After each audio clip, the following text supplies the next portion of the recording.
Saya akan mulakan pembentangan dengan pengenalan. Pengenalan ini akan menjelaskan siapakah itu syaitan Uran. Menurut Encyclopedia of Demons in the World Religions and Culture, syaitan ini berasal dari cerita mitos masyarakat Jerman yang mempunyai cara untuk mendapatkan sesuatu yang diingini. Syaitan ini pada asalnya dikenalkan dalam ensiklopedia dengan kemunculannya di sebuah sungai di Düsseldorf, dan pada ketika dia ingin menyeberang sungai itu, syaitan ini ditegur oleh seorang wanita tua yang menyebabkan barangannya berjatuh. Niatnya adalah untuk menghancurkan sebuah tempat yang bernama Aix-la-Chapelle, dan kini tempat itu sudah digelar sebagai Lusburg. Walau bagaimanapun, kisah mengenai pemusnahan tempat itu tidak dapat dijelaskan dengan terperinci kerana tidak dapat dikaji. Ini kerana kebanyakan kajian hanya terberhenti sehingga syaitan itu ditegur oleh seorang wanita tua. Kajian terus dilakukan sehinggalah satu kisah yang berkaitan dengan syaitan ini menarik perhatian. Kisah yang melibatkan perjanjian manusia dan syaitan. Hubungan ini bermula apabila St. Wolfgang berkeinginan membina sebuah gereja tetapi tidak menerima sebarang bantuan sehinggalah pada ketika dia sedang mencari tempat pembinaan, paderi ini bertanya dengan Uran yang ketika itu lalu di kawasan tersebut jika dia ingin membantunya membina gereja. Syaitan itu yang berasa pelik dengan pertanyaan itu tersetuju, tetapi meletakkan syarat yang agak berat kerana syaratnya adalah untuk memberi nyawa pertama yang masuk ke dalam gereja.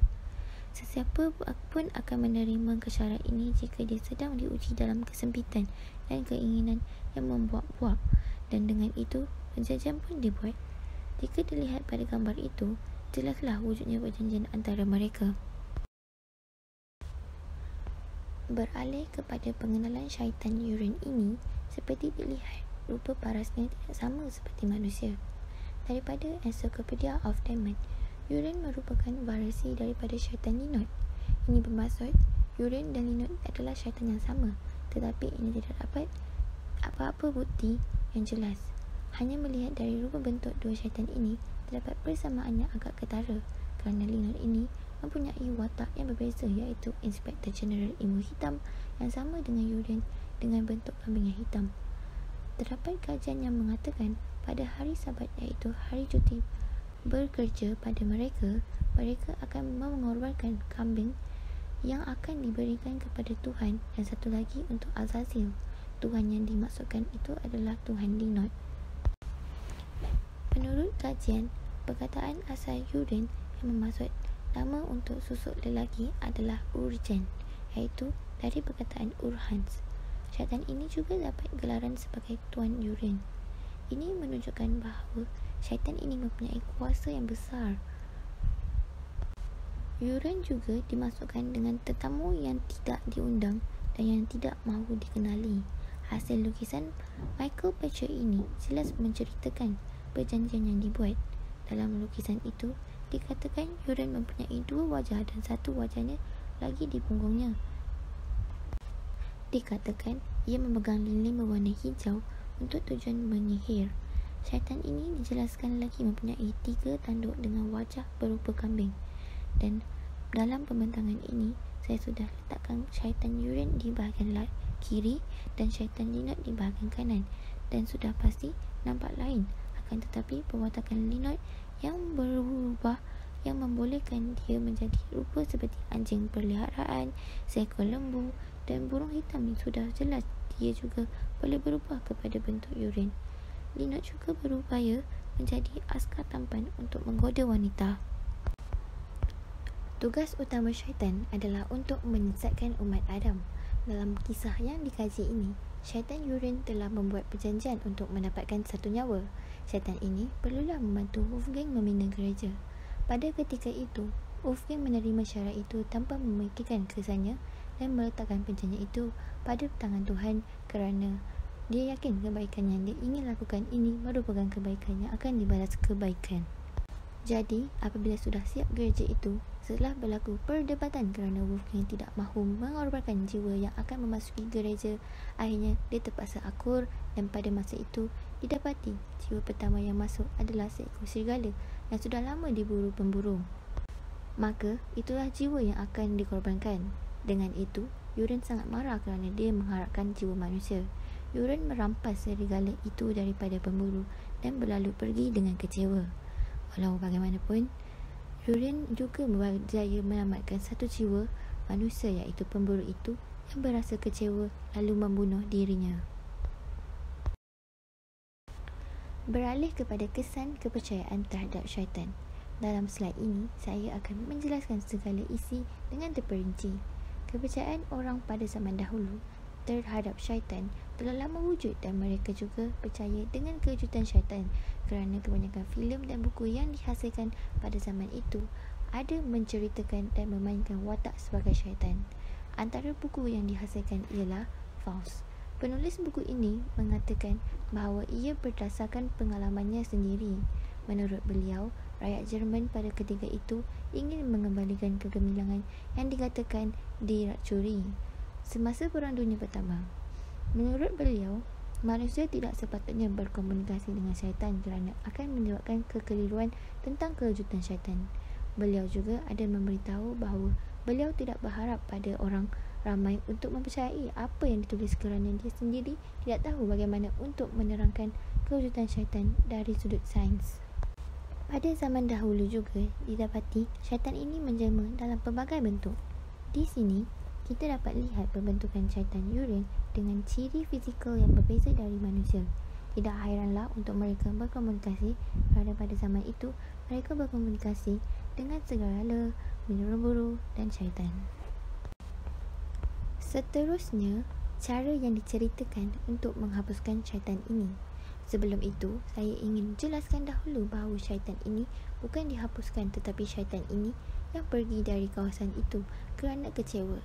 Seperti yang telah diberitahu, perjanjian ini dibuat tidak berakhir dengan baik, di mana jiwa yang terkorban adalah seekor serigala. Oleh disebabkan itu, perjanjian itu dianggap perjanjian yang tidak jujur kerana kedua pihak tahu bahawa jiwa yang dimasukkan adalah jiwa manusia. Menurut kajian, ada sumber yang mengatakan bahawa Yurien pergi dengan tangan kosong kerana terlalu kecewa dan ada juga mengatakan Yurien pergi dengan membawa serigala itu lalu menyebabkan pemburu berasa kecewa dan membunuh dirinya. Beralih kepada apa yang dikatakan Bible mengenai syaitan. Menurut Satanic Bible, syaitan ini merupakan makhluk yang baik dengan gereja kerana syaitan ini menguntungkan dalam perniagaan. Syaitan dikaitkan dengan ilmu hitam, manakala malaikat selalu dikaitkan dengan ilmu putih. Menurut Christianity Bible, kisah kambing yang dikaitkan dengan syaitan mungkin adalah syaitan yang melibatkan Yurien, iaitu Tuan Linot.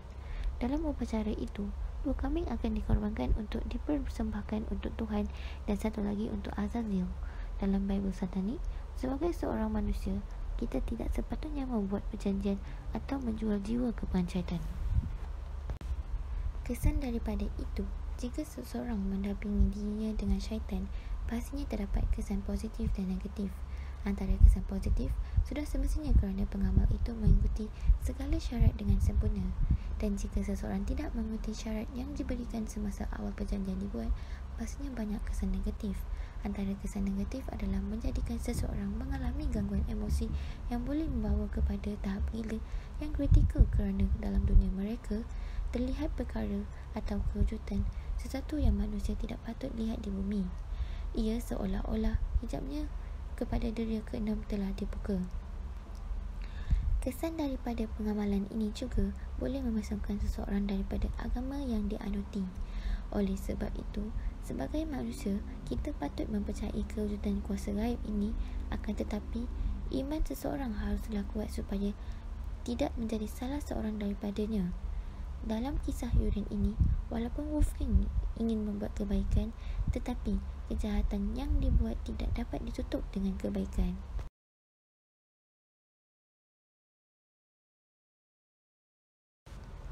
Dalam slide yang seterusnya akan diceritakan tentang Carlos Herrera.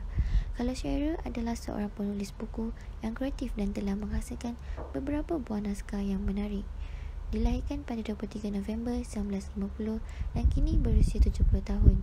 Semasa kecil lagi telah dihantar memasuki anggota pengangkutan udara. Telah berkahwin dengan Jane Vanderlyn dan mendapat 2 putera dan seorang puteri. Beliau mendapat PhD dari Universiti Yale dan menjadi salah seorang pengajar di sana. Tetapi sebelum mengajar di Yale University, beliau mengajar di Universiti St. John dan University of Virginia. Banyak anugerah diperoleh kerana banyak menghasilkan bahan bacaan dan rujukan yang baik. Kini, beliau banyak mengaktifkan diri dalam sejarah, sosial, intelektual agaman dan budaya Eropah. Fokusnya pada Protestan dan Reformasi Katolik, tentang sejarah ketakwaan yang popular dan sejarah gaib dan kematian. The Age of the Devil merupakan salah satu artikel yang terdapat dalam buku Carlos, iaitu Reformation, The Early Modern World, 1415 to 1615. Apa yang boleh dikaitkan mengenai kajian tentang syaitan ini adalah seperti berikut. Yang pertama, kepercayaan pada benda gaib yang wujud sekitar tahun 1450 hingga 1650 seperti takhayul dan sihir dengan penerimaan pengamal daripada Protestan dan umat Katolik. Kedua, kepercayaan pada realiti syaitan pada zaman itu ialah dalam pelbagai cebaan. Ketiga, ilmu sihir dan pengamal sihir yang dihukum mati, dan ada juga yang dituduh juga dihukum mati. Keempat, zaman baru yang mencetus penganaan baru ini wujud kepada zaman iaitu ilmu sihir dan pengamal sihir yang dibunuh. Kelima, demonologi telah muncul dengan sendirinya iaitu di Eropah Barat sahaja. Sekian, terima kasih. Itu saja daripada saya.